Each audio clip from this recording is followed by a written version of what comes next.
Hello, I'm here today with Sandhya Jain-Patel. How are you, Sandhya? I'm doing great. Thank you for having me, Lauren. I'm happy. So you are like one of the most impressive people I have met in some time, just simply because of the variation of your background. So let me give people a little flavor of who is Sandhya. You are the founder of CulturePRISM, Yeah, which is a consulting firm that specializes in multicultural inclusion and content strategy. You are the co-author of the Wall Street Journal bestseller Beyond Diversity. So you are an author. You were a Fulbright scholar,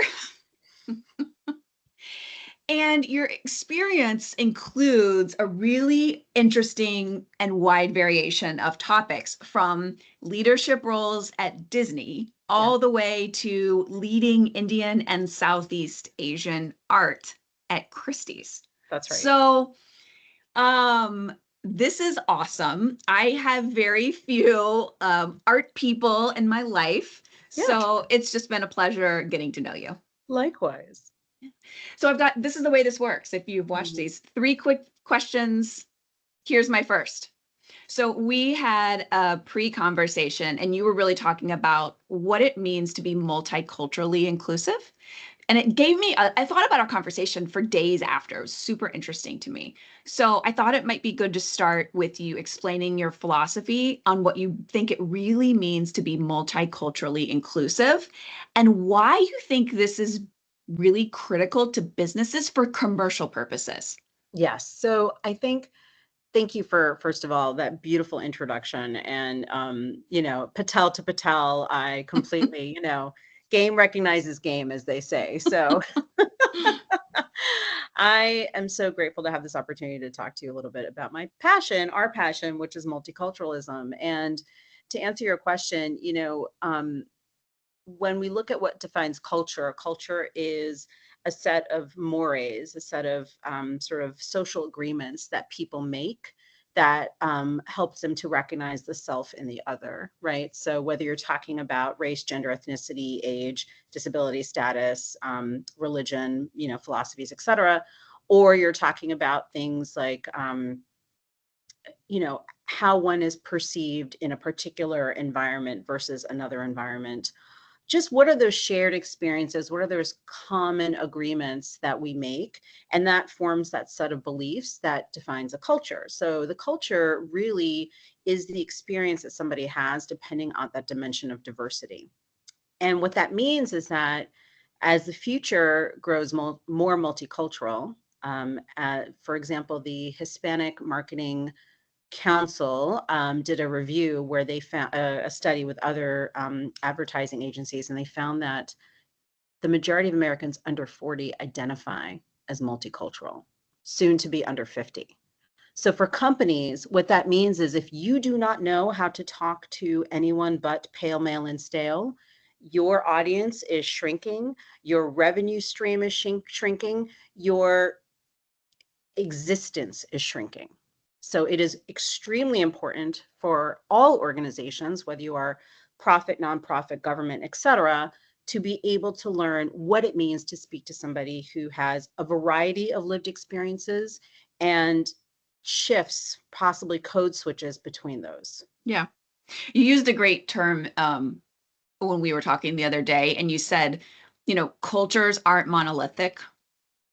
And Yep. I think that's so true. And like as a white person, like that is not something that you really recognize until later.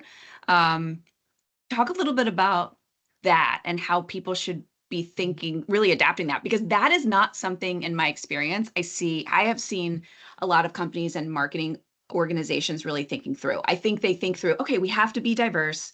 We need to make sure or maybe we're targeting a Hispanic commercial or a South Asian customer, but they're not going to get more granular than that. And that does a huge Right. disservice to them. So why do you, if you agree, why do you think that is? Well, I mean, what was it? The traditional marketing Foursquare, right? It was like just age and gender. I mean, we are so beyond that. I mean, that's like 80s mentality, maybe if we're lucky, right? And so I think that's what companies need to do, especially, okay, let's look at marketing and storytellers. You don't have to tell a story for every single one of those demographics that you're trying to pull into your customer base, but you need to be able to tell one story, maybe two, really well, getting down to the granularity of it, getting to that lived experience, because I can recognize as a South Asian woman when you are using a stereotype to portray that Cambodian family or that Korean family or that South Asian family, South American family, whatever part of South America you want to approach, because you're using those same stereotypes to portray my culture, which means you have not bothered to do the work. You have not bothered to understand who your client is, who your customer base is. So how could you possibly understand my needs, and why would I possibly trust you, right? But, and I love your reference about, white America. There is so much culture, multiculturalism, even within, what seems to be a very homogenous group. Whether you live in the North, in the South, or Northeast versus California, whether you grow up on a farm or grow in a city. I mean, there's so many different ways, again, that we can define culture, because you're going to be having a different set of beliefs and priorities depending on one of those communities that you grew up in. And that's why if you tell me a story about, again, a Korean family and coffee, and you tell it really, really well, I'm going to want to know more about that, because I want to learn more about that culture, and I trust you to tell me the truth. This is why we all watch Squid Game. It's not because some Hollywood person made it. It's because it was made in Korea and it was so weird, but we understood that they were telling the truth, that they did the work, Yeah. You make me think. So right now we're working, I write these like business breakdowns, which are basically like places where my brain needs to go to put my thoughts so that I don't go crazy. The one I'm like, I hope people read them. It gets some traction, but honestly, guys, it's for me. So, but I'm writing one right now on two really different brands who have targeted seemingly the same group. Okay. But the way they've done it is they're both getting really niche down into the group's needs and then building the experience around that. The brands, this is going to make you laugh, it's Tractor Supply Company. So you need to go buy chicken feed out at the Exurbs, and Rosewood Hotels. You want to pay $2,000 a night for a suite, but you want to feel great about it because they let all the staff's children go to a school there and they're all taken care of and it's sustainable. And like, okay. Seemingly, both of those brands have grown tremendously over the last 10 years just by niching down and really being true in their experience and in their conversations to the very particular needs of two white millennial audiences. Totally different. So I identify with one of these groups more than the other. I will let you guys decide who that is. Okay, so I will moving expect along. my fresh eggs delivery next week. Thank you, Lauren. Yeah, no, mine's, I like butlers. Okay, so I want to talk about your transition from Christie's. Yeah. So you went from Christie's, you did a stint of various kind of jobs within still kind of this space, and then moved to Disney, and now, with your own independent consulting practice. Yeah. What was that transition like? And what did you find like that transferred a little bit easier than you perhaps expected? So it's interesting. This was not a transition. This was, in some ways, a coming out party for me.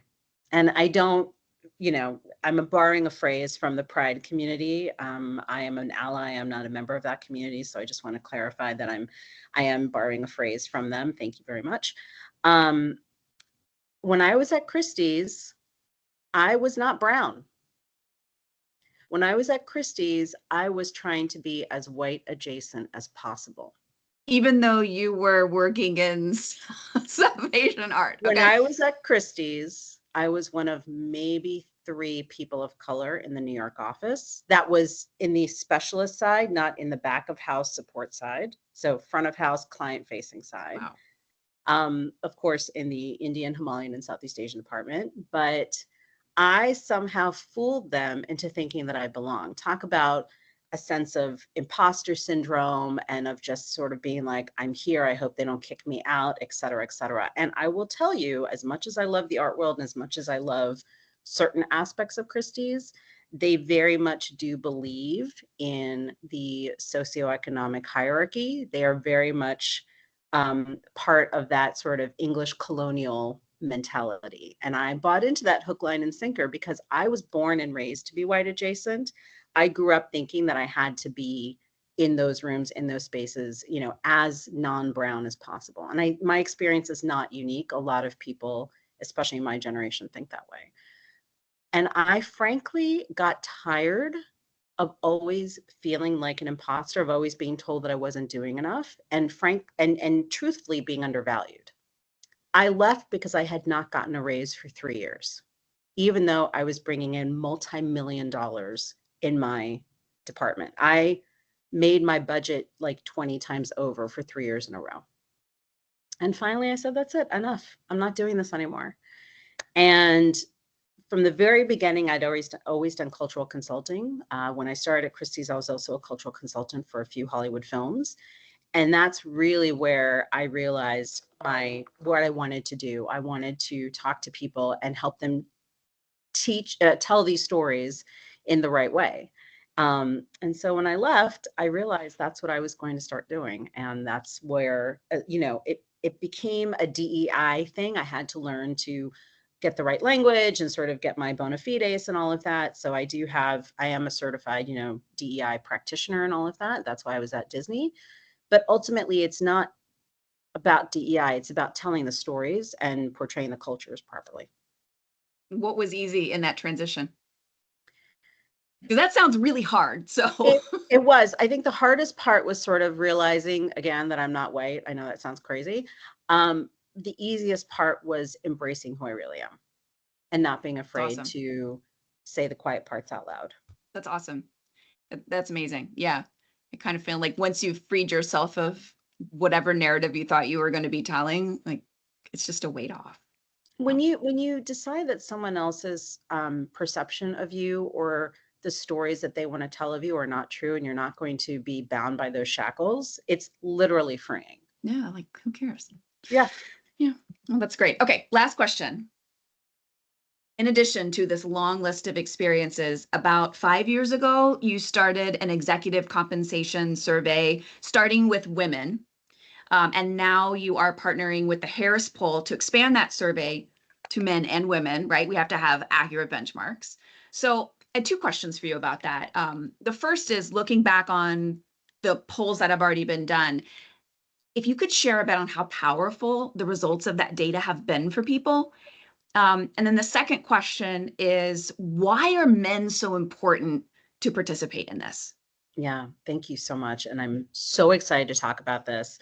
So a couple of things. Yes, as a member of Chief, 4 years ago, I started the women's executive compensation spreadsheet. So essentially, people submitted their information anonymously, and then after they submitted it via Google form, they were taken to a spreadsheet where they could see all the raw data. And there was no analysis, nothing. I would go in quarterly and sort it into spreadsheets for for-profit, nonprofit, government, maybe sort it by region and by industry or region. I forget which one was the primary, just so that people could get a sense of what others are making in the world or in the US and how they could advocate for themselves. Because the only way that you can advocate for your own better compensation is to know what the benchmarks are out there, or at least to know what other people maybe are making so that you can reach for those stars.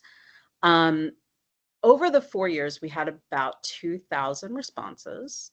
And this is, again, executive level women that are all chief or former chief members.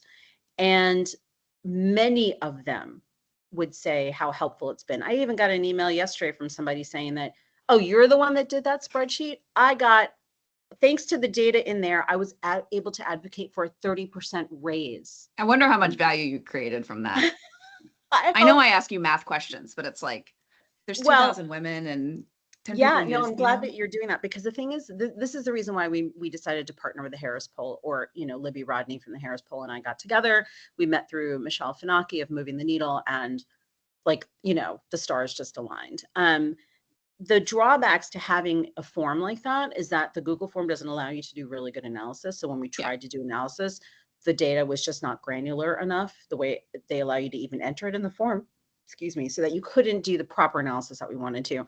Secondly, and this is the key part of your question, it's not enough to just compare ourselves to one gender. We need to compare ourselves to all genders. So we're missing a huge piece of the pie when we are looking at, yes, what women or non-binary genders make, but what are men making? Because we know historically that if you are a cis white het male, you are at the top of the compensation ladder and everybody else is below. So we don't want to it's just like having a seat at the table, or what Ruth Bader Ginsburg said, right? It's not that I want the one seat for women. I want all the seats at the table for all of my people, right? So I just don't want to be making what other women are making. I want to be making what the top of the ladder is making. And we can only do that if we have the data. So the plea that I have to you and to all of your viewers and listeners is to please go to this Harris Poll link. We will post it in the notes. And to enter your data, it's anonymous. And if we can get to at least 1,000 data points by 2 months from now, September or October, we will be able to fill out analysis that we can share with everybody. And this is independent analysis. It's not analysis that is being given by companies where they are doing their own benchmarking and saying what their people are making. It's actually, crowdsourced anonymous data across all industries. Yeah. No, it's awesome.